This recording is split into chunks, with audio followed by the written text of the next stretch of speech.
நாட்டில் பிறப்பு விகிதம் கடந்த ஆண்டை விட இவ்வாண்டின் முதல் காலாண்டில் 11.5 விழுக்காடு சரிவு கண்டுள்ளது.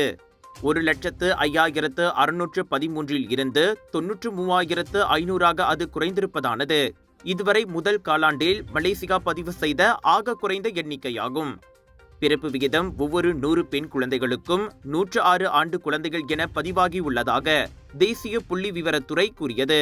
பிறப்பு விகிதம் ஆக அதிகமாக 19.5 விழுக்காடாக ஸ்லாங்கூரிலும், ஆக குறைவாக 0.3 விழுக்காடாக லவ்வான் கூட்டரசு பிரதேசத்திலும் பதிவாகியது. இனவாரியாக பார்த்தால் 68.8 விழுக்காடு பிறப்பு விகிதம் மலாய்க்காரர்களை உட்படுத்தியதாகும்.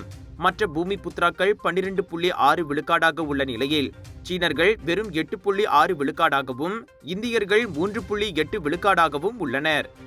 கடந்த ஆண்டின் முதல் காலாண்டுடன் ஒப்பிடுகையில் இவ்வாண்டு சீனர்கள் மற்றும் இந்தியர்களின் பிறப்பு விகிதம் கணிசமாக குறைந்துள்ளது. சீனர்கள் 1 விழுக்காடும், இந்தியர்கள் 0.4 விழுக்காடும் சரிவை பதிவு செய்துள்ளனர். இதே காலகட்டத்தில் இறப்பு விகிதம் 2.0 விழுக்காடு குறைந்து 48,130 பதிவாகியது.